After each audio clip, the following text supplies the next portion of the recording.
Now, although I was brought up in the church, the Seventh-day Adventist church to be exact, I can't really say that I'm overly religious. But meeting the Pope has got to be one of the most amazing, the most memorable, unforgettable things that I have ever done. Now, thanks to the incredible Cheryl Porter, an amazing singer and vocal coach, thanks to her, I got the opportunity to go to the Vatican in 2017 and to sing in front of the Pope. And I remember getting into Rome, and we had these big rehearsals, and getting into the rehearsal hall and seeing all these musicians, amazing, magnificent musicians. I really felt that I was part of something. And with all the other singers, and it really was, there was this really warm spirit.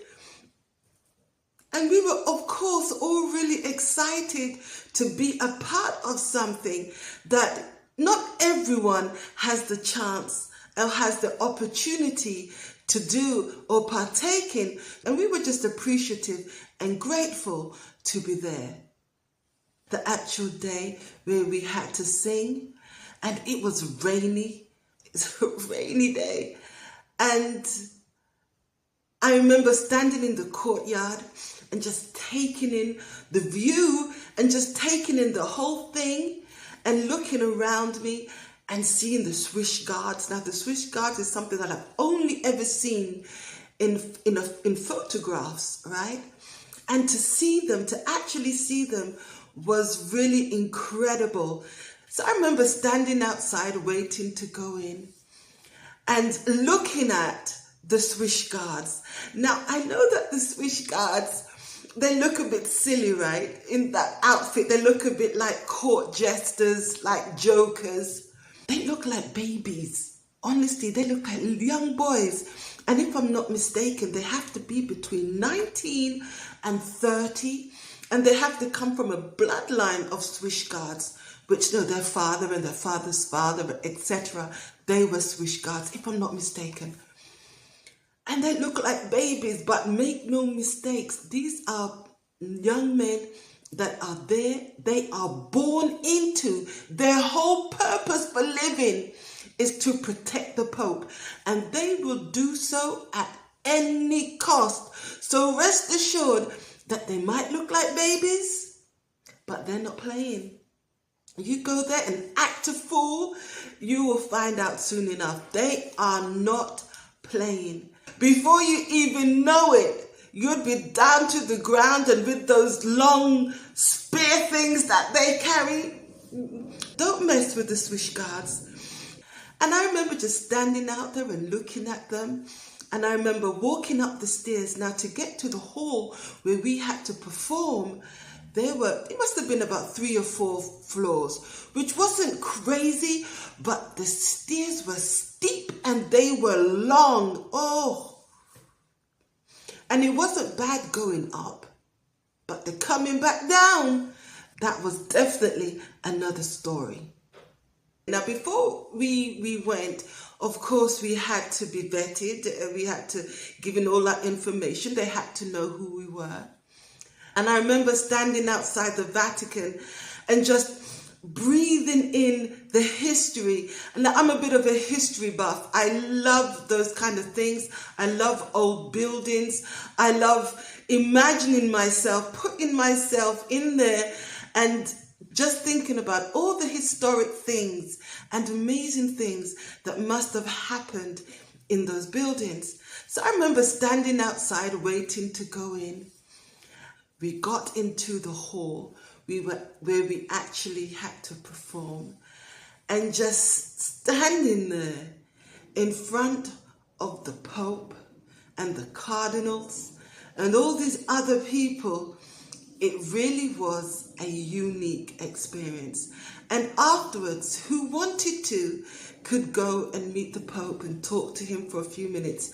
And tell me, who's not going to want to do that, right? If you get to the Vatican, of course you're going to want to actually speak to the Pope. And I remember, it's crazy, I remember just smiling when I got to him. And the crazy thing is, there was not a photographer in the room. There wasn't a photographer anywhere. So how I got this picture, it's an official picture. Where the photographer was, I don't know.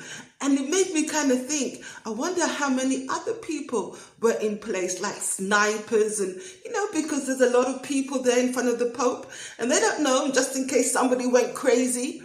But you didn't see anybody. It felt like it was just you and the Pope. And I remember just like smiling.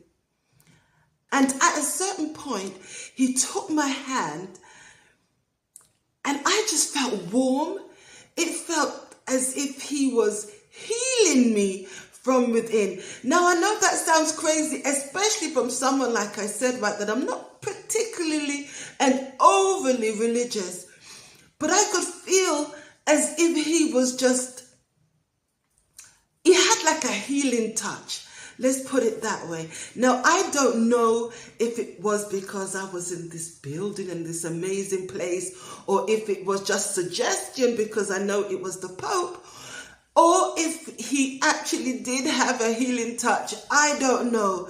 But I sure felt something. I really did. And there were everyone who went to speak to him.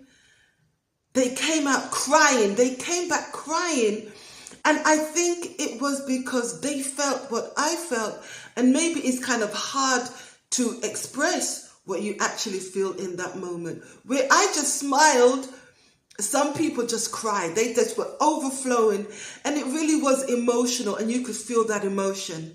And one of the things that I noticed was that when he held your hand and he looked at you and he asked you how you were, you kind of got the feeling that he was genuinely interested in knowing if you were doing okay.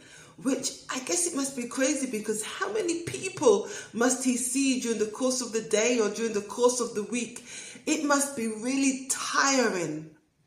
But he for sure has always been my favorite Pope. There was a certain charm about him. He was definitely the people's Pope. He thought a lot about the people. And I'm really happy and I'm pleased and I'm proud to know that I had that chance to meet him, because it's a one-off, right? It's a unique experience to get to go and meet the Pope. Not only to meet him, but to meet him in his house, in the Vatican. It really was a special moment. And one of the things that I remember, I have to have my stories, but when we had finished doing the show, which, like I said, was really special, seeing him there, moving and tapping his foot and swaying and things like that, we had to walk back down those flights of stairs, right? Now, I had on a pair of wedge heel boots, and they weren't high, but the actual wedge, the bit that I was actually walking on, was very thin. And not only was it thin, but it was kind of slippery, and I didn't trust myself on those narrow, long stairs. So, we were walking down the stairs and everybody was excited and happy, and we were talking. But because I was moving so slow, without even realizing it, I found myself alone. I wasn't bothered about that. So I was taking my time and walking down these stairs, and I was telling myself, what is not going to happen today, what I'm not going to do, is break my neck on these Vatican stairs. I ain't doing it. So I was just taking my time and walking down. And as I turned the corner onto another long flight of stairs, there was a swish guard at the bottom of the stairs, and he was just looking at me. And I thought, oh Lord. So I just kept on walking, and I was taking my time. And when I say taking my time, I was taking my time, because I was not about to fall. And he was just standing there looking at me. And as I got closer, I could tell that this boy, He was cracking up. He wanted to roll. He wanted to tear off his uniform, his court jester uniform, and he wanted to roll up and down. But he was styling it, and he was trying really hard not to. And as I was walking, I was looking at him, and I could tell, and no one can tell me different, I could tell that he was thinking, lady, you know what? You better hold on to that banister real tight, because anyhow you fall, ain't got nothing to do with me. I'm here to protect the Pope. I'm not here to protect you. So, woman, please don't fall. And I know that's what he was thinking. He was terrified that I was going to fall down those stairs. But you know what? I made it. And I made it back to the courtyard, and I made it back to the rest of the musicians. But yeah, it was really a happy memory. So yes, I'm really glad. I'm happy that I got the chance to meet this Pope. I got a chance to visit the Vatican. And it's something that I will never, ever forget. It really was a unique experience to take his hand and have him look at you and feel that warmth that he transmitted. It really was. It's really hard to put into words. And I don't know, those of you who really believe, could it be that he had this healing touch? I would really like to think so. I really would. But anyway, riposa in pace, Papa Francesco.